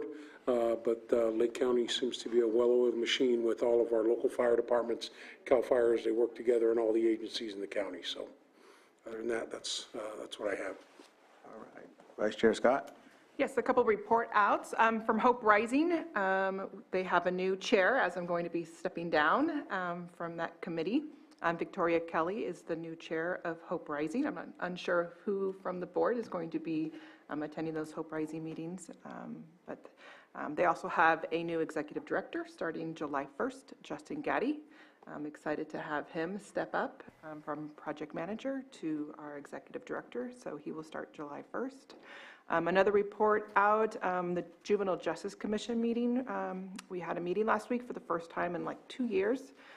This was a committee that I sat on before becoming a supervisor, so I know it's on my committee assignments, but I plan on continuing after supervisor because it's not really connected here, but that was a committee that I attended. But they still have 7 open slots if people from the public are interested in understanding the juvenile justice what they do, the probation's part of it, overseeing our juveniles that are in custody. We actually only have one at this time, and it's out of county because we don't have a local facility. But if you're interested, you can give me a call, 849-4414, and I can direct you to how to fill out an application for that because it's not the same application as we have here for the Board of Supervisors. It's a little bit more in-depth. You have to be fingerprinted and background checked for that. For my calendar, it's pretty open. I will be attending the Blue Zones Walk tomorrow in Lakeport at 5:30, and then a ribbon cutting on the 1st for the new mural here in Lakeport at 5.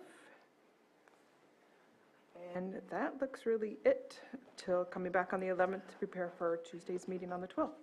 What's the ribbon cutting for? The mural that Oh, celebrates. the mural. Yeah, our essential workers. Yeah.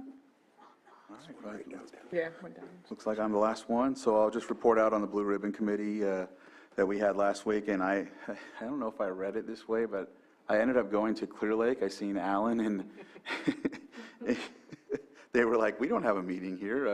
Well, you could use the conference room." And then I looked at my phone, and it said Lakeport. So I drove back, made it in time.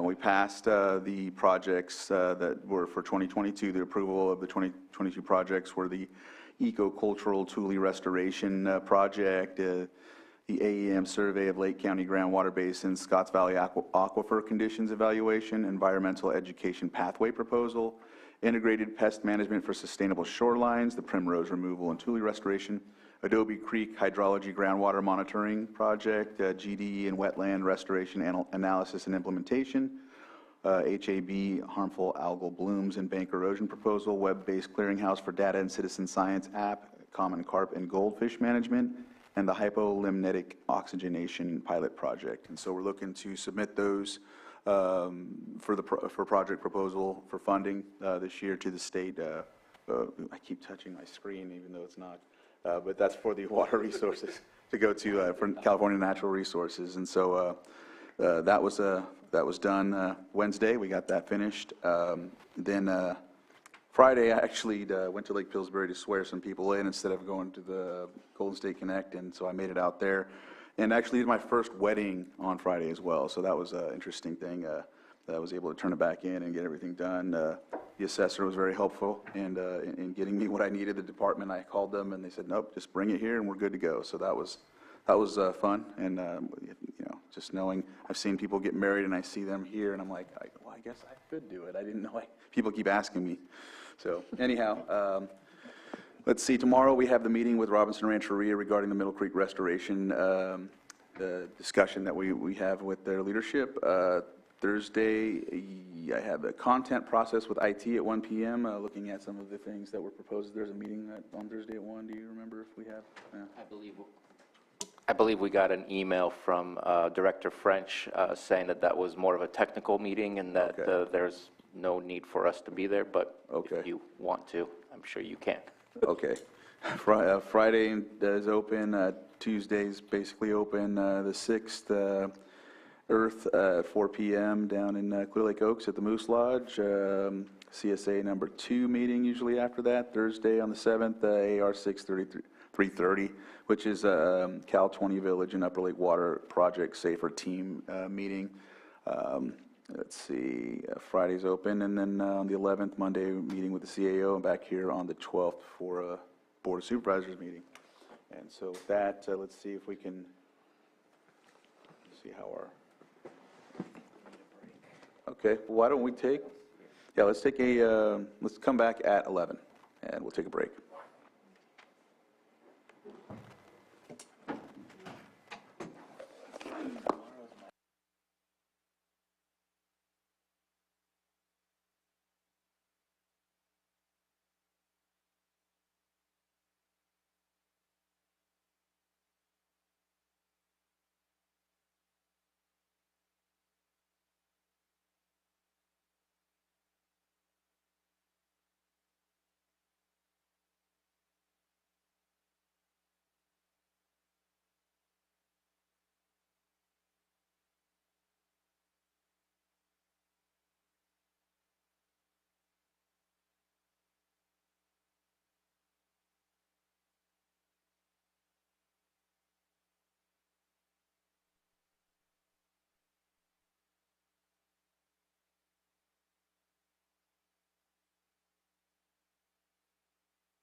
Okay, good. I got lucky. You didn't spill on yourself while you were out there? Just on my arm. All right, welcome back from our break. And so we will go to our 7.3, consideration of extending Acela civic platform permitting software and supporting TruePoint maintenance services for Acela. And we have our Community Development Director, Mary Darby, here, and I'll give the floor to you. Thank you so much. I am so excited about the Acela software. So since our last meeting, I would go back and say, one of the questions was asked, where have we been with the last 6 years of Acela? So I went back and did some extensive research and discovered that we are further along with Acela than I had originally thought. Originally, Acela was signed contract in 2015. And it was implemented in 2016 with a user license for 10 users. Then we went back, the department upscaled the Acela licenses to 23 user licenses. So we upscaled by 13 licenses. And currently the department is requesting that we upscale again an additional 8 user licenses. That will take us to 31 licenses. The purpose for the increase is that we now have more staff, so that's exciting. And so we are requesting a couple of things. One is that the board supervisors consider extending Acela either a 1 year or for a 3-year period. My recommendation is for 3 years. So since 2015, for the last years, we've only been updating Acela or renewing or extending Acela annually. So we've never had a multi-user Acela agreement. It's always been annually. And so my recommendation is to go update for 3 years. If we extend Acela for 1 year, there's a 7% charge that we pay every year. If we do a multi-user agreement, then that cost goes down to 4% per year. Acela, a little bit about Acela. So after my review of Acela and actually being in it and working it totally, there are 3 modules in Acela. It's for code enforcement, building, and planning. Right now we're using Acela mostly for code enforcement and building for intaking of permits. Unfortunately, we didn't activate the planning module. So when there were challenges with the planning for Acela, we didn't really know what it could do because we didn't activate it. So now that it's activated, I'll tell you a little bit about what Acela can do. So Acela can track the permits, applications that come into the planning division. Acela can also create reports that will show us how many applications that have come in. In addition, we have added a function since I've been here where now we can actually invoice the applications that come in based on the number of hours. We can track those hours, and we can actually print an invoice to charge applicants for services.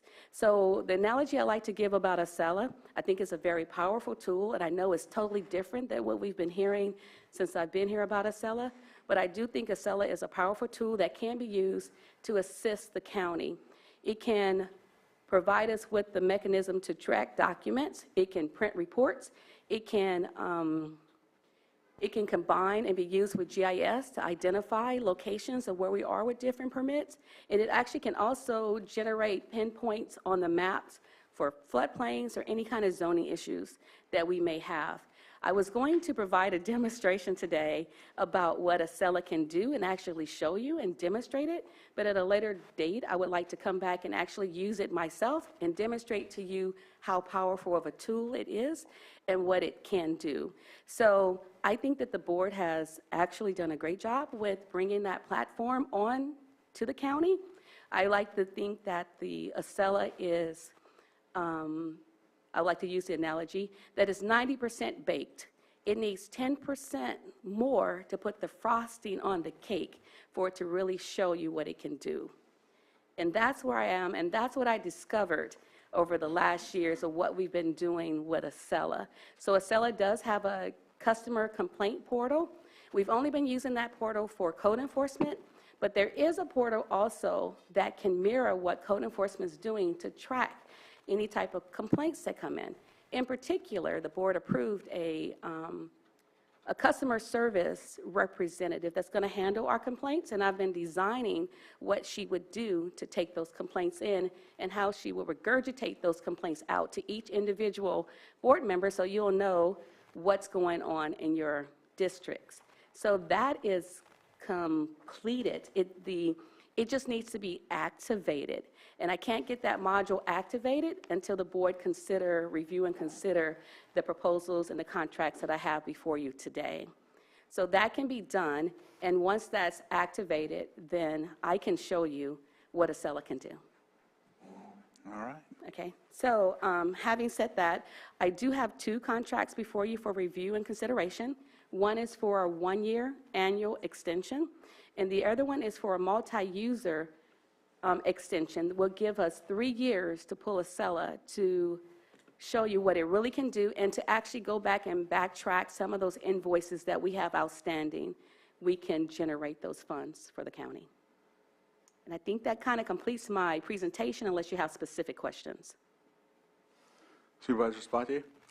Yeah, thank you very much for that information and giving us options as well.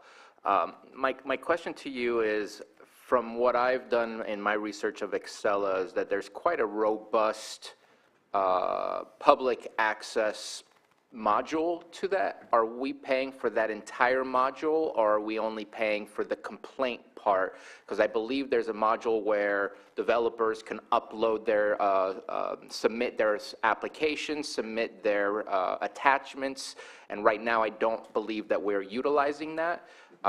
Is that something that's ready for us to use and it just hasn't been activated as you stated, or is that another module that we would have to purchase? So good question. So it is a module that we're already paying for, we just haven't activated it, and that is on the planning side of it. So the complaint module is what they call it.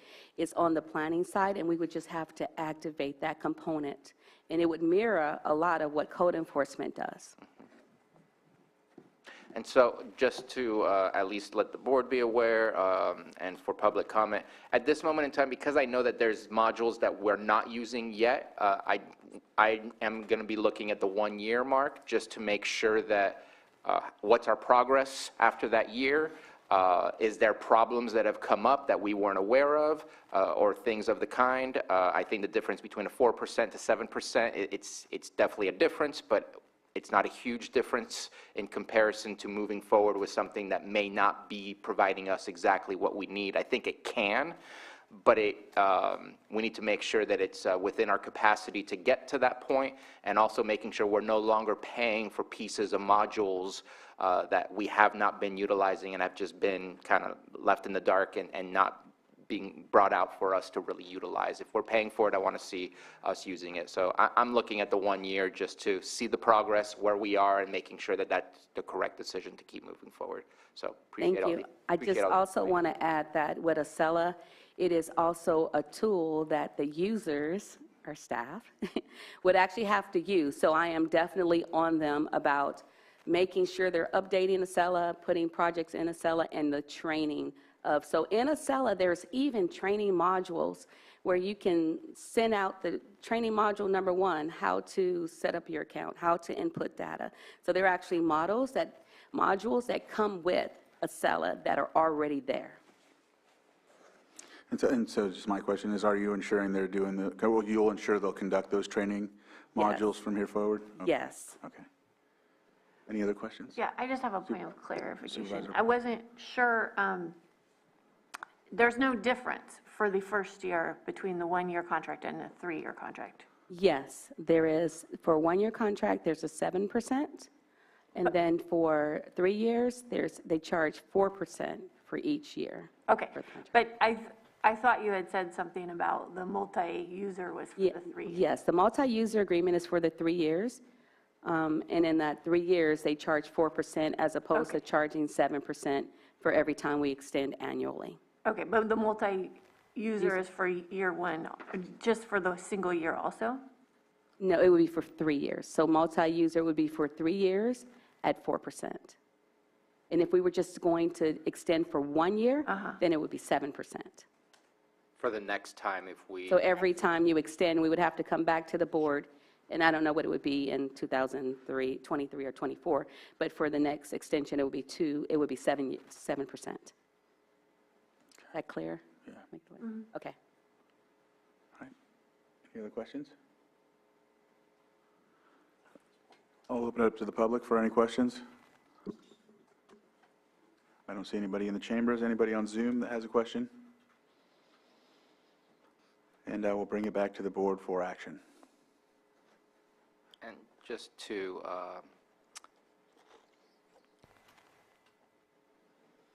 just doing some math real quick, it's the difference between like 3,000 and 4,900 or something like that, between 4% and 7% of 72,000? Something around that? So just to kind of get an idea of what would be the discrepancy if we go with 1 year versus the 3 year. Which I think is a nominal discrepancy, in my opinion, just to make sure that we're progressing. Hence why I offered a 1 year. So there are two motions on this one, because we have two different contracts, correct? We have to choose. Yeah. Oh, we're choosing? Actually, I thought there was one for support in here. Yes, there's a second. 500. Sorry. I'm sorry, there's a second component. So what you have before you for Acela is a 1-year contract, and you also have a 3-year contract for your consideration, and there is about a 3,000 plus difference between the 1 year and the 3 year. Also, to put that frosting on the cake that we talked about earlier, or that I talked about earlier, we would need assistance by True Point Solutions. And in order for them to get us to the point where we need to be, I am requesting that approval for their services in the amount of $18,600, and that's $150 per hour and approximately 120 hours. Okay, we already did public input, right? Yes, I did. Yeah. And just to speak on that, I've experienced training with major software. Let's make sure that whatever is in the contract of what we are supposed to be getting is exactly what we get. Absolutely. Because I've had multiple phone calls before for especially major software upgrades where we've had to tell them that you didn't meet your contract, come back and retrain because we're not ready to use this. We need to make sure that we really get the results that we're looking for from this training. Absolutely guaranteed. Yeah. Okay, so two motions in, two separate contracts, so Yes. I'm going to offer a motion and we'll see. I'm going to move to approve the 3-year contract with Acela. Second? So I have a motion and a second. All in favor? Aye. Opposed? Nay. Motion carries 4-1. Thank you so much. And then, Did I need the dollar amount in there, Anita? I have, okay, so will I have to rescind that motion because I did not add a dollar amount? You can just amend it and redo it, it just happened. Okay, and so let me get that real quick, I apologize. it's 229,526.84. So amended. All right. We don't need to take the vote again? Yes. Okay. Oh, So, second that. so I have a motion and a second. All in favor? Aye. Opposed? Nay. Motion carries 4-1. And then we have the support, right? Yeah. I will move, let me grab this one again too. I will move to approve the True Point Solutions contract for $18,600 for a total of 120 hours for support services. Second. So I have a motion and a second. All in favor? Aye. Opposed? Motion carries 5-0. Thank you very much for this, and I look forward to seeing Acela solve some of our complaint issues and all of that. Come back to the demonstration at a later date. That would be great. That would really be helpful. Thank you so much. All right. Okay, so I'm just going to scan this real quick because I think we've covered everything. I'm not trying to jinx us, I'm just saying it. And so with that, we'll move to closed session. 8.1, Public Employee Evaluation, Public Works/Water Resources Director, and 8.2, Public Employee Evaluation, Behavioral Health Director. With that, we'll go into closed session.